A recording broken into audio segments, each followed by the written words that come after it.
इस कहानी की शुरुआत में हमें एक आदमी को दिखाया जाता है जो रोजवेल्ट होटल में जाता है। वो अपना नाम जो वॉकर बताता है और 21वें फ्लोर पर एक कमरा लेता है।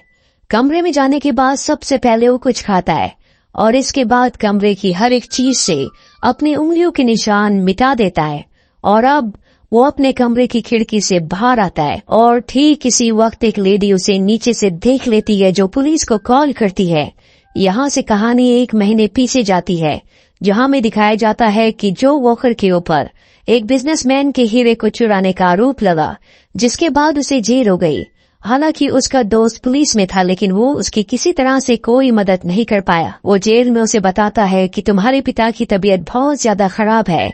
जल्दी उसके पिता की मृत्यु हो जाती है और जब वो अपने पिता के रिचुअल पर सिमेट्री ग्राउंड जाता है तो वहाँ पर उसका भाई कहता है कि पिताजी की मृत्यु तुम्हारी वजह से हुई है। तुम्हारे जेल जाने की वजह से वो बहुत ज्यादा तनाव में आ गए थे, जिस वजह से उनकी तबीयत खराब हो गई और उनकी मृत्यु हो गई। अब इन दोनों भाइयों के बीच में हाथापाई होना शुरू हो जाती है। पुलिस इनके बीच बचाव के लिए आती है और ठीक उसी वक्त जॉय वॉकर पुलिस की गन निकालकर अपने भाई से कहता है कि मेरी हथकड़ी खोलो, और इसके बाद वो गाड़ी लेकर वहाँ से भाग जाता है। इसके बाद वो एक स्टोर में जाता है और कुछ डॉक्यूमेंट्स लेकर वहाँ से निकल जाता है। कहानी वापस प्रेजेंट में आती है, जहाँ पर हमें दिखाया जाता है कि पुलिस अब नीचे आ चुकी है। बहुत सारे लोगों की भीड़ वहाँ पर जमा है, जिसके बाद एक पुलिस ऑफिसर 21वें फ्लोर के उसी कमरे में आता है जो कमरा जो वॉकर ने बुक किया था। वो जो वॉकर से बात करता है। जो वॉकर कहता है कि मैं तुमसे बात नहीं करना चाहता, तुम्हें यहाँ पर डिटेक्टिव लिडिया को बुलाना पड़ेगा, जो कि एक मीडिएटर भी है।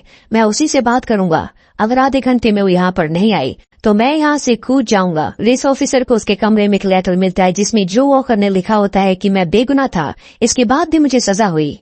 पुलिस यहाँ पर उसके फिंगरप्रिंट्स ढूंढने की कोशिश करती है, लेकिन उसने पहले अपने सारे फिंगरप्रिंट्स मिटा दिए थे ताकि पुलिस को उसके फिंगरप्रिंट्स से उसके बारे में कुछ पता ना चले।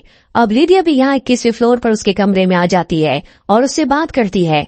वो पूछती है कि तुम ऐसा क्यों कर रहे हो। जो वॉकर बताता है कि मैं नहीं जानता, लेकिन मैं इतना जानता हूँ कि 1 महीने पहले तुम एक आदमी की जान नहीं बचा पाई थी, जिस वजह से तुम्हारे दिल में आज भी गिल्ट है, तुम्हें दर्द है, और मैं चाहता हूँ कि इस दर्द को तुम एक बार फिर से महसूस करो। लिडिया उससे पूछती कि तुम्हारा इस दुनिया में कौन कौन है। वो बताता है कि मेरे पिता की मृत्यु हो चुकी है, मेरा एक भाई है जो मेरे खिलाफ हो चुका है। पुलिस को उसके फिंगरप्रिंट्स नहीं मिलते और जो नाम उसने लिखवाया होता है उसकी कोई डिटेल्स नहीं होती, जिससे पुलिस समझ जाती है कि इसका नाम जो वॉकर नहीं है। और अब लिडिया उसके फिंगरप्रिंट्स लेना चाहती है, इसीलिए वो उसे सिगरेट ऑफर करती है। शुरू में तो मना कर देता है, पर जब वो लिडिया को सिगरेट पीते हुए देखता है तो उसका सिगरेट पीने का मन करता है। वो उसे सिगरेट ले लेता है। लिडिया उसे सिगरेट वापस लेती है और अब उसके पास उसके फिंगरप्रिंट्स हैं, जो फिंगरप्रिंट्स वो पुलिस ऑफिसर को दे देती है। अभी यहाँ पर न्यूज चैनल वालों का हेलीकॉप्टर आ जाता है जो उसके चेहरे की वीडियो बना लेते हैं, जिससे वो बहुत ज्यादा डिस्ट्रैक्ट हो जाता है। वो ऊपर से नीचे गिरने वाला था, लेकिन किसी तरह से वो अपने आप को संभाल लेता है। जिसके बाद उसका रिकॉर्डेड वीडियो न्यूज चैनल पर चलाया जाता है, जो उसका दोस्त पुलिस ऑफिसर देख लेता है। इसीलिए वो उस जगह पर जाता है जहाँ से उसने अपने नकली डॉक्यूमेंट्स लिए थे। वहाँ पर उसके और भी डॉक्यूमेंट्स होते हैं जो सारे के सारे वो जला देता है। और अब पुलिस को उसके बारे में सारी इन्फॉर्मेशन मिल चुकी है। वो लिडिया को बताते हैं कि इसका नाम जो वॉकर नहीं बल्कि इसका नाम निक है। 1 महीने पहले इसने एक बहुत अमीर आदमी के हीरे चुराए थे, जिस वजह से इसे सजा हुई थी। लिडिया एक बार फिर से जो वॉकर से यानी कि निक से बात करती है। वो कहती कि तुम्हारा असली मकसद क्या है। निक उसे बताता है कि सामने जो बिल्डिंग है वहाँ पर उसी बिजनेसमैन ने वही हीरे चुराए हैं जिन हीरो को चुराने के लिए उसने मेरे ऊपर आरोप लगाया था और मुझे सजा हुई थी। मेरा भाई और उसकी गर्लफ्रेंड मेरे साथ मिले हुए हैं। हम सबका प्लान है, मैं यहाँ पर सबको डिस्ट्रैक्ट करूंगा और ठीक इसी वक्त मेरा भाई और उसकी गर्लफ्रेंड उस बिजनेसमैन के हीरे वहाँ से चुरा लेंगे, ताकि सबको पता चल जाए कि मैंने उन हीरो को नहीं चुराया था बल्कि मेरे ऊपर झूठा आरोप लगाया था। मैं पहले पुलिस ऑफिसर था और मैं उसी बिजनेसमैन के साथ उसके हीरो की सिक्योरिटी में था। एक दिन उस बिजनेसमैन के ऊपर किसी ने हमला किया, जिसके बाद उसके हीरे चोरी हो गए और हीरो की चोरी का आरोप मेरे ऊपर लगा। दरअसल ये पूरा का पूरा प्लान उस बिजनेसमैन का था। उसने प्लान बनाया कि वो हीरो की चोरी का झूठ बोलेगा ताकि इंश्योरेंस से उसे पैसे मिल जाए और उसके हीरे भी उसी के पास रहे। यहाँ पर हम देखते हैं कि निक के कान में एक ईयर पीस लगा है जिससे वो अपने भाई और उसकी गर्लफ्रेंड से कनेक्टेड है, जो दोनों के दोनों सामने उस छत के ऊपर पहुंच चुके हैं जिस बिल्डिंग के अंदर हीरे हैं। और जब उसका भाई और उसके भाई की गर्लफ्रेंड ऊपर बिल्डिंग की छत पर धमाका करने वाले होते हैं ताकि वो बिल्डिंग के अंदर एंटर हो सके, ठीक उसी वक्त निक ऊपर से कूदने का बहाना करता है जिससे नीचे बहुत शोर मचना शुरू हो जाता है। और इतने शोर में बॉम्ब के धमाके को कोई नहीं सुन पाता। निक का भाई और उसकी गर्लफ्रेंड अंदर चले जाते हैं। तभी वो देखते हैं कि वहाँ पर एक सेंसर है, जो सेंसर इनका पूरा का पूरा खेल खत्म कर सकता है। और निक से इसके बारे में पूछते हैं। अब क्योंकि निक खुद एक पुलिस ऑफिसर रह चुका है, इसीलिए वो अपने भाई को बताता है कि उसे ठंडा करके उसे डिस्कनेक्ट किया जा सकता है। उसका भाई आग बुझाने वाले सिलेंडर से उसे पूरी तरह से ठंडा कर देता है, जिससे सेंसर डेड हो जाता है। वो लिडिया से कहता है कि मुझे तुम्हारी मदद की जरूरत है। लिडिया उसकी मदद करने के लिए मान जाती है। तभी निक देखता है कि पुलिस ऑफिसर्स की एक टीम उसी बिल्डिंग की तरफ जा रही है जहां पर उसका भाई और उसके भाई की गर्लफ्रेंड है, जो तिजोरी से हीरे चुराने की कोशिश कर रहे हैं। निक ऊपर से बहुत सारे पैसे नीचे फेंकता है, जिससे नीचे अफरा तफरी मच जाती है और पुलिस वालों को सामने वाली बिल्डिंग में जाने में देर हो जाती है। तब तक निक का भाई और उसकी गर्लफ्रेंड छुप जाते हैं और पुलिस ऑफिसर अंदर जाता है और वहां पर वो तिजोरी का कोड डालता है। निक के भाई ने वहां पर पहले से एक छोटा सा कैमरा लगा रखा था, इससे उसे तिजोरी का कोड पता चल जाता है। पुलिस ऑफिसर देखता है कि वहां पर सब कुछ ठीक है, इसीलिए बिल्डिंग से निकल जाता है। वहीं लीडर को उसके सीनियर ऑफिसर्स पुलिस ऑफिसर्स कहते हैं कि तुम्हारे पास मात्र 15 मिनट हैं। अगर 15 मिनट में वो अंदर नहीं आया तो स्पेशल फोर्सेस को यहाँ पर आना होगा। लीडिया कहती है कि उसे फंसाया गया है। वो बिजनेसमैन जो कि हमेशा पुलिस वालों को रिश्वत देकर अपने काम करवाता है, उसने निक को फंसाया है। निक के पास इस वक्त कोई सबूत नहीं है कि वो अपने आप को बेगुनाह साबित कर सके। हमें उसकी मदद करनी चाहिए। लेकिन पुलिस ऑफिसर को उसके ऊपर कोई विश्वास नहीं होता। उसे लगता है कि निक झूठ बोल रहा है। वहीं नीचे जितने भी लोग होते हैं उन सबको निक की पूरी स्टोरी पता चल जाती है, इसीलिए सब के सब उसकी सपोर्ट में आ जाते हैं। दूसरी तरफ हम निक के भाई को और उसके भाई की गर्लफ्रेंड को देखते हैं, जो धीरे धीरे तिजोरी की तरफ बढ़ रहे हैं। हालांकि उन्हें डर लग रहा होता है, लेकिन निक उनका हौसला बढ़ाता है और कहता है कि तुम्हें ये काम करना ही होगा।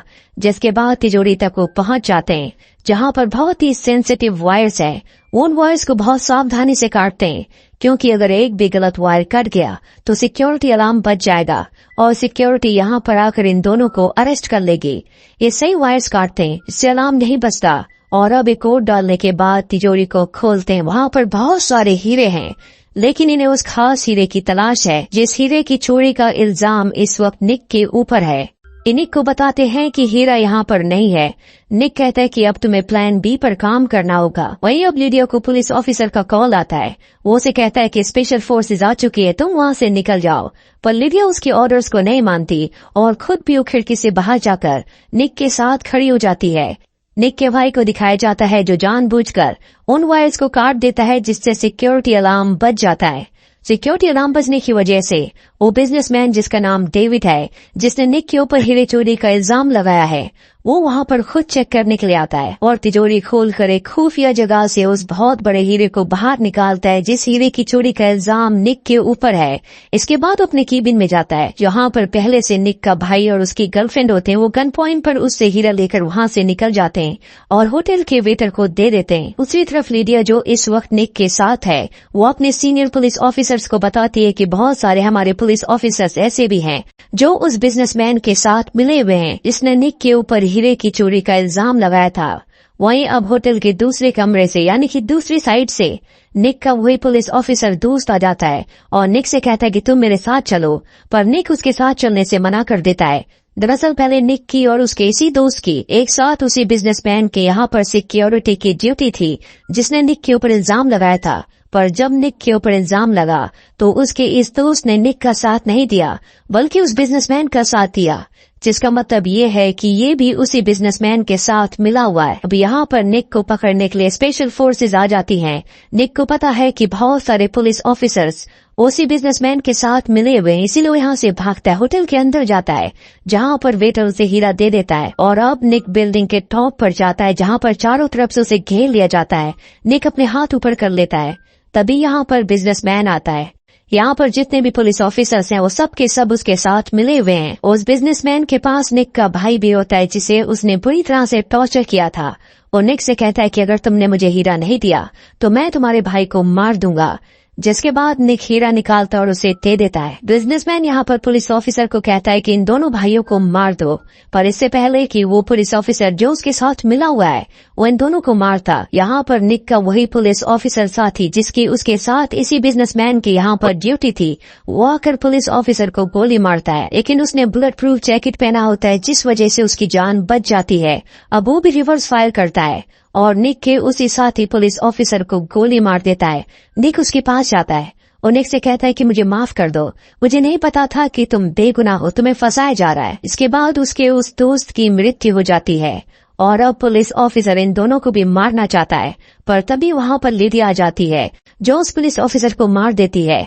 निक ऊपर से देखता है कि बिजनेसमैन नीचे से भाग रहा है, इसीलिए ऊपर से वो नीचे उस गुब्बारे के ऊपर कूदता है जो उसकी सेफ्टी के लिए लगाया था।